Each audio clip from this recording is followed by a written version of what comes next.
Hey friends, in this video we are going to be doing today's social studies directed drawing. Before we jump in and start the drawing, I have a little bit that I want to talk to you about, but you will need your journal for this. So if you don't have your journal out and ready to go, you need to pause, get your journal ready to go.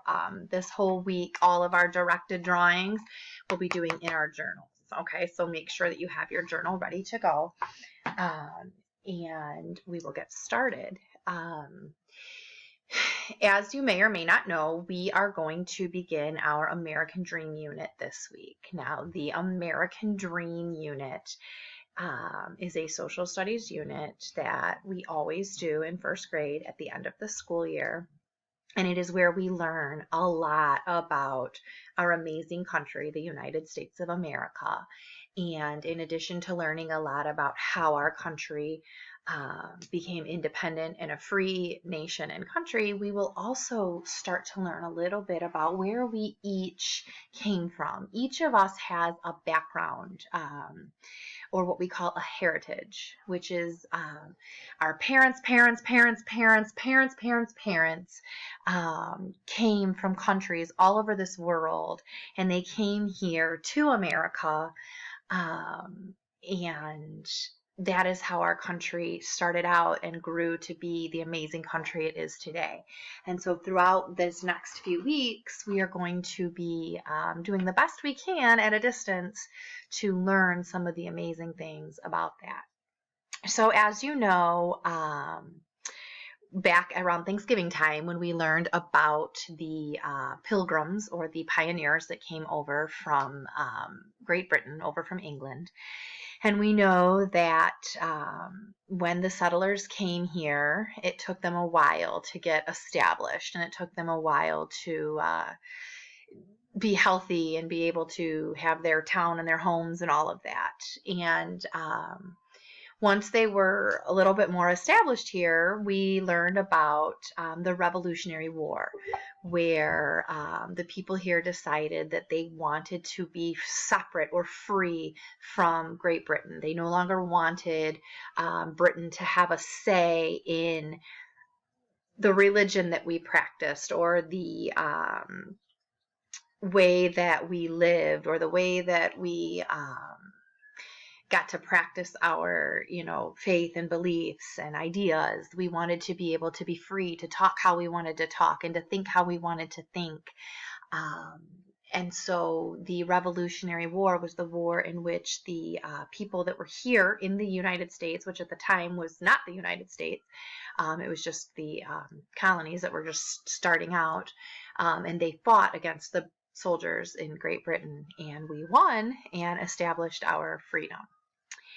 And what does that mean, freedom? Well, freedom from the control of Great Britain. It allowed us to now, okay, we are independent, we are our own country, we can come up with our own set of rules, we can come up with our own ideas, our own beliefs, our own practices, and that is when we became the United States of America. And we're going to learn a lot more about that this week and the next few weeks. Once America was established, there are several different symbols, and a symbol is like an object or a picture that helps to remind us of something greater. And there are what we call American symbols, which are symbols that help remind us of our freedom and independence in this great country we live in called America. One of the cool things about America is that we are a democracy. Okay, that's a big word. You can say it with me. Democracy. Democracy. And in a democracy, it allows us, the people, to have a say or a vote in the way things go. We get to help come up with the rules and come up with the laws and come up with the way that things are done so that we feel that it's fair, not just for ourselves, but for everyone. And think about back when we were in our classroom, and there would be times where I would say, okay, boys and girls, we have to do a religion test and we have to do math, but I want you to decide what you want to do first. And then we would take a vote. When I would do that, I was allowing you to have a say in how I ran the classroom. I was allowing you to be a part of the way that I did things. And that is the type of government that we have here. That once we were free from Britain, we were able to establish a democracy where we elect, we vote for and choose a president who right now is Donald Trump. And then anytime he makes decisions for our country, we have people that are able to vote and decide if they want those things to happen or not. And so we love to celebrate the fact that we have that freedom to have a say in how our lives are run. And so each day this week, we're going to do a directed drawing in your journal, and we will learn about a new American symbol each day. Okay, so right now, I'm not going to tell you what today's symbol is. I just want you to open up to a fresh journal page. We will draw the symbol together, and once we see what it is, I will give you some fun facts and information about that symbol. Okay? So you should have your journal open up to a fresh page here. I have a page out of a journal ready to go. And I want you to do your directed drawing with a pencil. You can always go through at the end and trace over it with a Sharpie or a black marker, but if you draw it in pencil now, that will give you the opportunity, if you make a mistake or you don't like the way something looks, you can go back and you can erase it and redo it, make it look polished and perfect, and then at the end you can go over it and trace it. Okay, so the first thing that I want you to do with your pencil, at the top of your page, I want you to draw a line. Don't go all the way from edge to edge, but a couple inches over, you'll start and draw a line straight across the top of the page like this. So you're leaving a little bit of space on either side. Okay? And the next thing I want you to do, imagine that you're about to turn this line into a rectangle. Okay, so you come down on either side. And if this were a true rectangle, we would connect it straight across. But before we draw our bottom line here to connect it, I want you to come over and up. All right, over and up like this, and then connect it, so that our rectangle has this other section cut out of it, almost kind of like an upside down, long stretched out letter U. Okay, but we're doing it like this. Okay, once you have that done, the next thing I want you to do is underneath that rectangle, right in the center, I want you to draw a rainbow shape. Okay, like this. So it shouldn't be the whole width of the rectangle. But right in the center there, draw a rainbow shape. And then on both sides of the rainbow, starting at the rainbow, you're going to continue the line down, and then when you get to the bottom, you're going to curve it out. So you'll come down, and then when you get to the bottom, curve it out like that. And do that on both sides. So bring the line down and then curve it out when you get to the bottom. And then down here, you're going to connect each of these sides, but when you do it, I want you to curve it so it's like an upside down rainbow as you connect, okay? So it's kind of starting to take shape. I'm not sure if you can tell yet what it is, maybe not, but we'll get there. Now, at the bottom of that upside down rainbow, I want you to make a circle that kind of gets cut off by this rainbow shape, okay? So almost like a half circle there. And then up here on the rectangle, you're going to draw 2 dots like this, and then you'll draw those same 2 dots down here on that rainbow, and then you'll connect them with a line like this. And we're going to draw 3 lines going across the shape. 1, 2, 3. By now, I think you can probably tell that this is looking like a bell. And the most important part of this drawing now, right here on the bell, we are going to draw a zigzag like this. Zigzag, zigzag, zig. And if you go over it with your pencil a few times, or if you're using, when you trace over with your Sharpie or your marker to make it pretty thick, you want to make it look like there's a big crack in the front of your picture. Now, if you can't tell, this is a picture of the Liberty Bell. So on the line underneath your drawing, and I'm going to go down to the second line because my drawing kind of came down onto the first, you can write the Liberty Bell.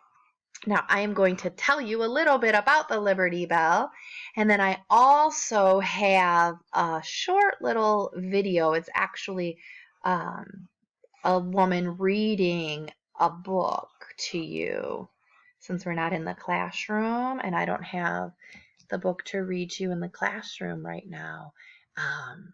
So she will read to you about the Liberty Bell in the video. There's another link I sent with this, all of your videos today. Okay, so the Liberty Bell is a big giant bell that currently is housed in Pennsylvania. And you can go ahead and write the Liberty Bell on your paper while I explain some more facts about it to you. So originally the Liberty Bell hung in the town square, which was like at the center of town. Remember back when this country was established, we didn't have the television and the internet, and we didn't have quick ways of getting information where it needed to be. And so whenever there was important news that needed to be shared with the town, they had a big bell in the center of town, and they would ring that bell. And when you would be sitting at home and you would hear that the bell ringing in town, you would know, oh, they're about to share news. And so you would run to the center of town, and then whatever the news was that they needed to share, they would announce to everybody. You would hear the news, and you could bring it back home and share with your family. So it was a way of communicating news to people. They would use bells and ring them. It's a practice that's gone on for a long time. I remember when I was a little girl, I had a friend whose mom had a bell in her backyard, and her house backed up to the woods, and we would be out playing in the woods, and when she would need us to come back home, she would ring the bell, and we would hear the bell, and we would run home because we knew we were needed. And so that's what they would do in these towns. They would use these bells to get the people's attention when there was news to share. So the reason why the Liberty Bell is so important to our country as an American symbol, originally it wasn't called the Liberty Bell. However, when we won the Revolutionary War and we established that freedom from Britain, that was amazing news. That was fabulous news, because finally these people who had worked so hard and fought so hard to get to where they were finally getting that freedom. And so they rang the bell, and the people came to town, and that was on this day in 1776. We can write that date here, 1776. The people came to the town square, and they read the Declaration of Independence. And the Declaration of Independence, that word declare means to tell. It was when they read the papers to the community to let them know, we did it. We won. We are independent. We are free. We beat Britain. We get to worship how we want to worship and learn how we want to learn and live how we want to live. It was this wonderful day. And because that bell rang out to call the community, it became this awesome reminder of our freedom. And so they began ringing the bell at special events throughout history, because it became such a wonderful sound. It was that bell that when they heard that bell, they knew that they were free. And over time, that big crack that we drew in the bell, over time, from ringing it so many times and from transporting it, because they moved it a few times, you'll learn more about that in the video clip you watch, the bell began to crack. And the more times they would ring it, the worse the crack would get. And in fact, in 1846, on George Washington's birthday, remember George Washington was our first president, they rung it on his birthday in 1846, and the crack got so bad that day, they decided that they didn't want it to break anymore. So after that, it has not been rung anymore. However, you can still go visit it, and it is still an amazing symbol and a reminder of our liberty and freedom. It just is no longer a working bell that they actually ring. So you did an awesome job with your Liberty Bell. What I want you to do now is on the paper, after you watch the video, write down a few facts that you learn about the Liberty Bell. And when you are finished writing your facts and maybe coloring your bell, upload to Class Dojo. And I cannot wait to see your awesome drawings and writing. Okay? So remember, watch the video, write a few facts about the Liberty Bell, and upload to Dojo. Bye.